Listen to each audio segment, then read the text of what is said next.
আসসালামু আলাইকুম। আজকে আমি আপনাদের সাথে বাংলাদেশ সেনাবাহিনী প্রধান জেনারেল ওয়াকারুজ্জামান সম্পর্কে 5টি ইন্টারেস্টিং এবং অজানা তথ্য শেয়ার করব, যেগুলো জানলে আপনি অবশ্যই অবাক হবেন এবং এগুলো হয়তো আপনারা অনেকেই জানতেন না। আর যদি এগুলো অলরেডি জেনে থাকেন তাহলে অবশ্যই ভিডিও শেষে কমেন্ট করুন। নাম্বার 1, সেনাপ্রধান জেনারেল ওয়াকারুজ্জামানের শ্বশুর তিনিও সেনাপ্রধান ছিলেন এবং তিনি হলেন বাংলাদেশের নবম সেনাপ্রধান জেনারেল মুস্তাফিজুর রহমান এবং তিনি শেখ হাসিনার প্রথম টার্মে অর্থাৎ 1996 থেকে 2001 সালে শেখ হাসিনার যে সরকার ছিল তখন তিনি সেনাপ্রধান ছিলেন। তিনি 1997 সালের 24 ডিসেম্বর থেকে 23 ডিসেম্বর 2000 সাল পর্যন্ত তিনি বাংলাদেশের নবম সেনাপ্রধান হিসাবে দায়িত্ব পালন করেছিলেন। নাম্বার 2, সেনাপ্রধান জেনারেল ওয়াকারুজ্জামানের শালিকা অর্থাৎ জেনারেল ওয়াকারুজ্জামানের স্ত্রী ছোট বোন তিনিও একজন সেনা অফিসার এবং তিনি হলেন বাংলাদেশ সেনাবাহিনীর লেফটেন্যান্ট কর্নেল সোফিয়া জেরিন তামান্না রহমান লিজা। তিনি 47তম বিএমএ লং কোর্সের মাধ্যমে বাংলাদেশ সেনাবাহিনীতে কমিশন লাভ করেছিলেন।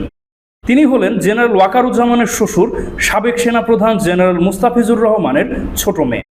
নাম্বার 3, সেনাপ্রধান জেনারেল ওয়াকারুজ্জামানের স্ত্রী হলেন বেগম সারাহনাজ কমলিকা রহমান এবং তিনি হলেন সাবেক সেনাপ্রধান জেনারেল মুস্তাফিজুর রহমানের বড় মেয়ে।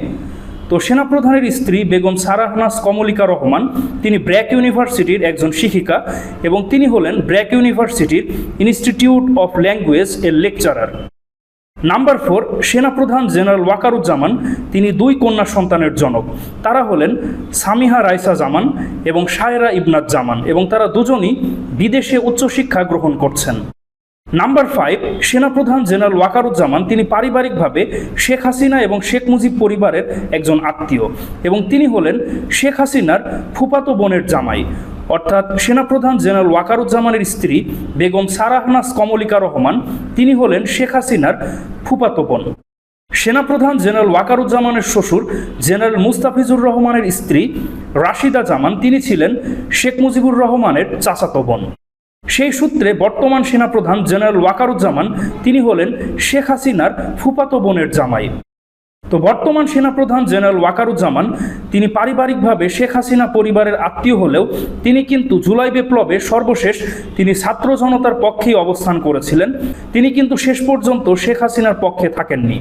তো দর্শক মণ্ডলী, বর্তমান সেনাপ্রধান জেনারেল ওয়াকারুজ্জামানের এই 5টি ইন্টারেস্টিং তথ্য সম্পর্কে আপনারা কে কে জানতেন অবশ্যই কমেন্টে জানান।